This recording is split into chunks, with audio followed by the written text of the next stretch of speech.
This is MacroVoices with hedge fund manager Eric Townsend, the free weekly financial podcast targeting professional finance, high net worth individuals, family offices, and other sophisticated investors. MacroVoices is all about the brightest minds in the world of finance and macroeconomics telling it like it is, bullish or bearish, no holds barred. Now, here are your hosts, Eric Townsend and Patrick Ceresna. Eric, it was great to have Axel back on the show. And what I really loved was when you guys started talking high yield and corporate bonds, because I really wanted to spend some time in this post-game talking about it. But was there anything else that stood out for you in that interview? Well, Patrick, I want to update some of my own comments on this one because we did tape this interview earlier in the week, and it's a little bit stale because what's happened since we taped this is Bernie Sanders' positioning in the polls has fallen to the point where actually at this point Hillary Clinton is ahead of him, and I'm not sure that she's technically even running. So I think a lot of people are completely, totally writing Bernie off at this point. He did say he wants to stay in the debate and debate Biden. A lot of people are kind of assuming he's dead man walking zombie. Bernie can't possibly have a chance. I still think he has a chance, and the reason is he has made so much of his campaign in the past about free health care. What I think is about to happen, Patrick, and I'll explain this in more detail in tomorrow's podcast, is a healthcare emergency that will start over the next month or two.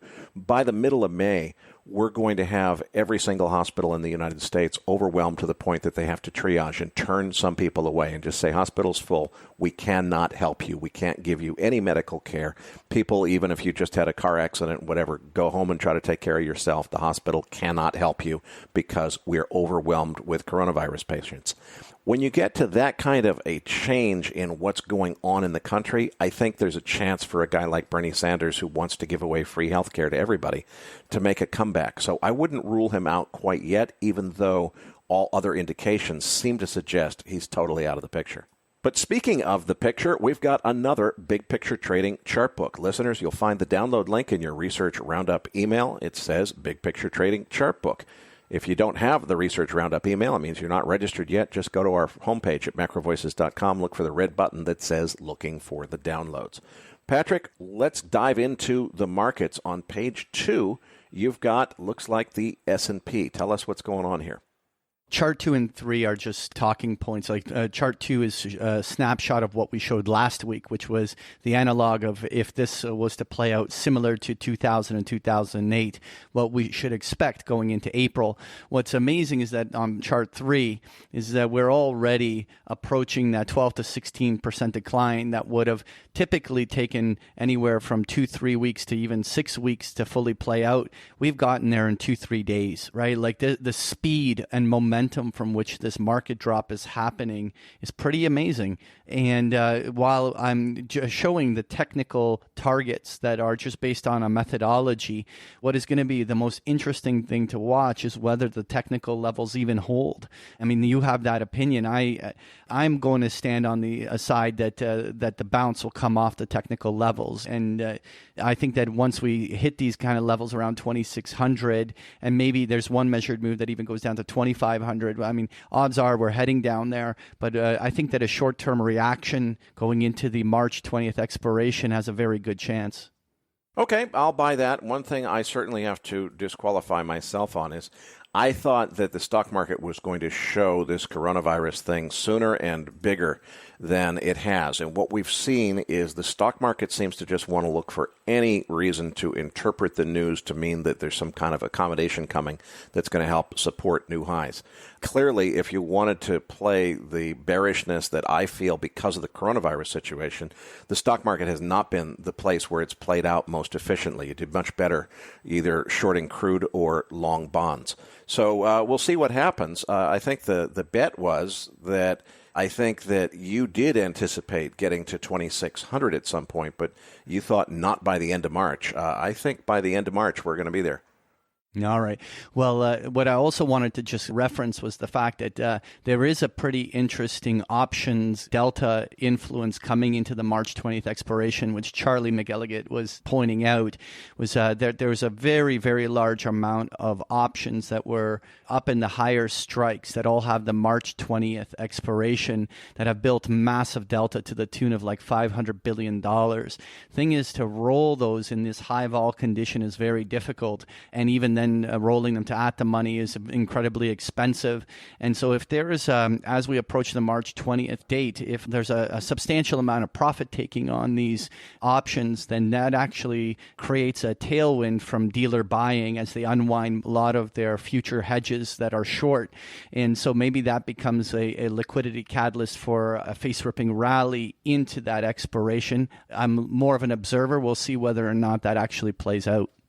Patrick, I have been dying to talk to you about high-yield spreads. As I think a lot of our listeners know, I am probably guilty of having been early to shorting junk credit way too many times. I think I actually discussed the junk bond trade with Jim Rogers on episode number 1 of MacroVoices 4.5 years ago. And Jim and I weren't sure if it was, right now or next week that we should start shorting junk. Is it finally time? Well, really what I wanted to talk about was just how bad of a blowout this is, but in much bigger picture, how much worse it can still get. And so the credit spreads, just for clarification to our listeners, is the spread of what you earn on interest rates on high yield versus that of Treasury. And so right now we're trading at 638 basis points. But we were consolidating, under 400 at one point. And so a pretty significant blowout. I mean, clearly at least a 50+% increase in those credit spreads. But what I have here is a chart going back 20 years, and it shows not only the peak of the recession of 2000 to 2003, the peak of 2008, 2009, but also the 2011 and 2016 blowouts in credit spreads. And what's amazing is that each one of those blowouts all blew out anywhere from 900 to 1,100 basis points. And then in the crisis of 2008, it went to over 2,000 basis points. So there is room for even another 50% to even 100% doubling of the credit spread if the risk of defaults and credit spreads, risk of default grows inside there. That has to start being baked into the cake, right? Okay, Patrick, so this page 4 is showing us credit spreads, which is the differential in yield between junk bonds and Treasury bonds. Moving on to page 5, we're looking directly at junk bond yields as opposed to the differential between junk bond yields and Treasury yields. Why this slide? What is this picture telling us? And boy, that's a big move, isn't it? Yeah, no, I mean, we saw a jump from 5% to 7%. And really what I wanted to do is just show how that translated into the drop in many of those junk bond yield ETFs on page 6. And so what we had was this big jump in yields on those high yield bonds that are rated BB or worse. And what's amazing is when we look at a longer term chart going back, 5+ years, you can see that junk bonds had a devastating drop during the oil crisis, started peaking out in 2014 and obviously bottomed at that 2016 level where we saw a 30% wipeout in bonds. But what's amazing is that this drop that just happened in the last week and change has basically brought us back down to the price levels we've only seen back in 2016 and during the 2018 little dive that we had during the Christmas massacre. And what's interesting here is if this is just the beginning, how low does this go? Right? Like we haven't started seeing any real blowout of spreads to the levels we've seen at their final culmination points. And so really, I mean, could we see this thing down to $90 or lower when this is all said and done? It's going to be really interesting to watch, right? Definitely. It's going to be really interesting to watch. But what I think might be even more interesting, Patrick, on page 6 here, we're looking at actual junk-rated credit, the bonds that have already been given a junk rating by the rating bureaus. But moving on to page 7, you're showing BBB rated credit. That's the lowest investment grade bond rating that there is. And, of course, the speculation, which we've discussed in past episodes of MacroVoices, is if there's a credit dislocation, these triple Bs could get downgraded from triple B to junk. Once they're junk, there's a reflexivity there. All the institutional holders are forced to sell them whether they want to or not, and it creates a bloodbath. Is that something we should be thinking about this event maybe being the trigger for? Yeah. Well, I read a headline, and I didn't fact check it, but it's something on the tune of like $100 to $150 billion of triple B energy bonds are at risk of a downgrade here because of this massive drop in oil. And that certainly has brought a lot of fear now into the investment grade space. This was a really interesting spot because one of the, referring back to the Chris Cole interview, he's talking about this idea of where you could buy tail risk that has a correlation and is not priced in an expensive way. And what I found fascinating was that in investment grade bonds, everyone was treating them, and they continued to, at least in last week, trade like they were paired and sistered with treasury bonds. And to me, they weren't accounting for any of the credit risks that really they were vulnerable to. And so that was a great place where we put on Big Picture Trading some ratioed put spreads, buying some nice tail risk insurance on the downside. And well, again, it's just started working really well. I mean, we saw jumping to chart 9, you can see that that's just the LQD, which is the investment grade corporate bond ETF. And you can see up until last week, it was just, correlated to treasury bonds. And as treasury bond yields were declining and you had your bonds like the TLT and IEF and everything ripping higher, you basically had LQD jumping on to the coattails and going for a ride like it was all investment grade and there was no problems. And suddenly this week, investment grade started to care. That oil drop basically broke its spine, and it's going to be fascinating to watch how bad these can break in this environment, right? And especially if treasury bonds have hit a short-term peak, as the maybe the bond yields at least are a little bit overdone on the short term. The question is, will we see this move accelerate considerably in the investment grade space, right? And I think time will tell, because the big question, just hearing you talk about this, to my mind, is one that's a little bit hard to know, which is some people think that what's going on between Saudi Arabia and Russia right now is the so-called escalate to negotiate. They're making all of these really, really bold threats. And a lot of people are saying they couldn't possibly actually mean this stuff. Surely they're going to come to the table and make a deal, and there's going to be a production cut, and everything's going to be all better any day now. If that doesn't happen, Patrick, we could easily see oil prices in the teens, and the credit in the U.S. shale drillers is going to be completely no bid at that point. And I think anything could happen in terms of downgrades and so forth. But on that note, let's go ahead and move on to page 10, my favorite subject, crude oil. What do you got going on here? I just really wanted to share a chart of just how crazy of a drop we just witnessed. Like, do you remember seeing, I know that 2016 was ugly, but that was a systematic sell-off where oil was just down every day. But for us to move from $46 down to $27 in literally a 2-day window is just unbelievable. Have you ever seen something like this? Well, I think this was engineered. First of all, you said 2016, that's where the bottom happened. That selling started in 2014. But I think this one was engineered, Patrick, because the first thing that you had on Friday, and it was entirely coronavirus driven, was a breakdown and a close on a weekly basis below 42.36, which was the previous low that it held for almost 4 years, I believe. So we already had a setup where I thought that the coronavirus crisis was going to take us back to $26 oil. 26.05 was the intraday low back in early 2016. I thought it would take a couple of weeks to get there, and we'd have to wait for more bad news to come out on the coronavirus front. I think that Mohammed bin Salman understood all of that. So when Russia walked away from the negotiating table, I think bin Salman looked at this situation and said, I know we're going lower and I can't stop it from going lower, and I look like the dummy right now because I'm the one who's pushing for a production cut, And if we can't come to a production cut, prices are going to slide back down to $26, and I look like I'm losing control. Makes much more sense for me to save face and not look like I'm losing control and make this my idea. So he announces on Saturday, that's after we saw that signal on Friday's close, which was a strong technical signal that we were probably headed back to 26 no matter what. I think he said, if we're going back to 26, I'm going to make this look like I did it intentionally. And he says, we're going to ramp up production dramatically. Russia, we're not going to take any more of this. You either play ball with us or we're going to compete head-to-head and allow prices to collapse, and we'll just try as best as we can to make it up on competing with you for market share. He knew he was going to crash prices, but at least it looks like he's in control of the market as opposed to it looking like he's losing control of the market, which is how it would have appeared otherwise.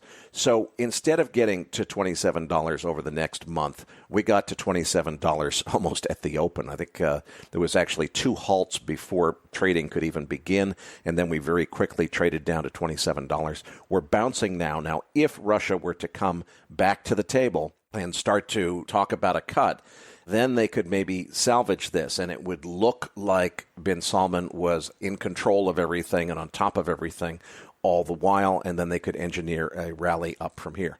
I don't think it would get very far. They might close that gap, but it would roll over shortly thereafter, and we'd still get to $26 on coronavirus-related news, taking the market lower.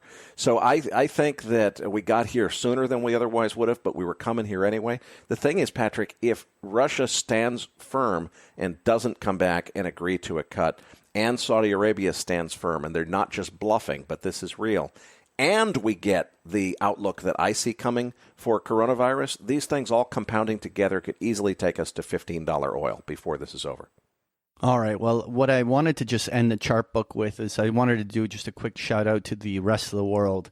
And so I just grabbed 2 charts. One, just the emerging markets ETF on a weekly chart that kind of encompasses a good chunk of the world outside of obviously some of these core developed nations.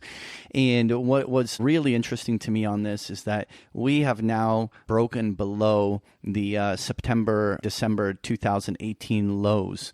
And it really looks at this stage that with a failed rally throughout a good chunk of 2019, well, at least a rally that failed to go anywhere near its 2018 highs, this usually, as a technician, is quite bearish, and it really does open the window for emerging markets to underperform. And considering what's happened in much of the commodity space and the global growth slowing, you have to think that the emerging markets remain quite vulnerable going here in the months ahead. And the other chart I wanted to look at was that Euro Stoxx 50 index. And what I found fascinating was just the magnitude of the drop in such short order.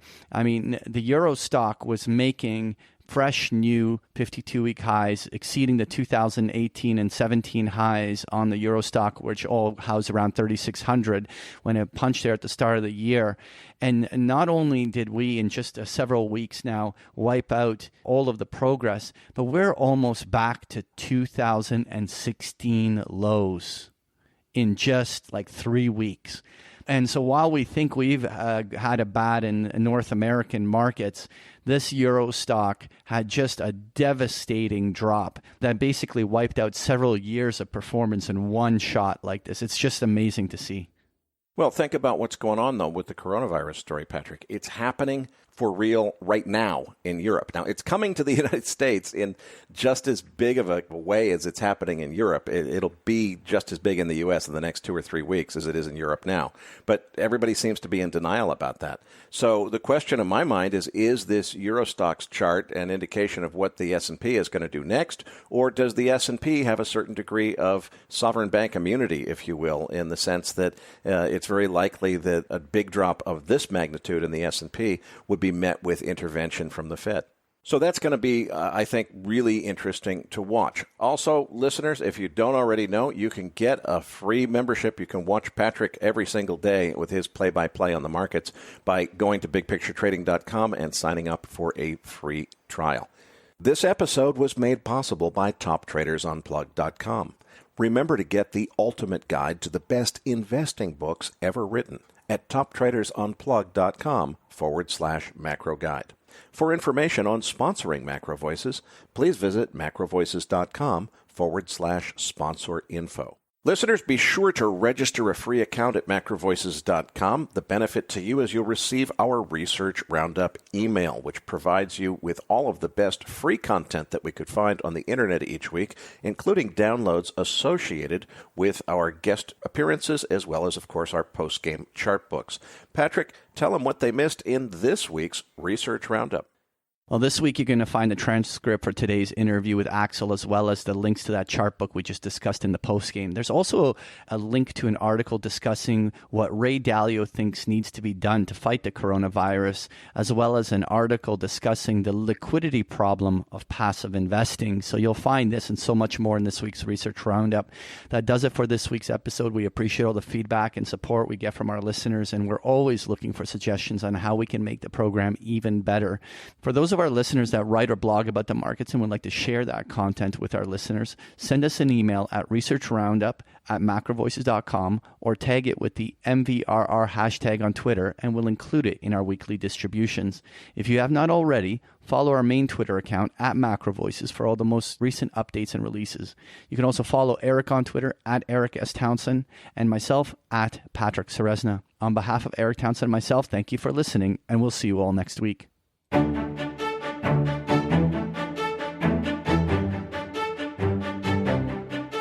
That concludes this edition of MacroVoices.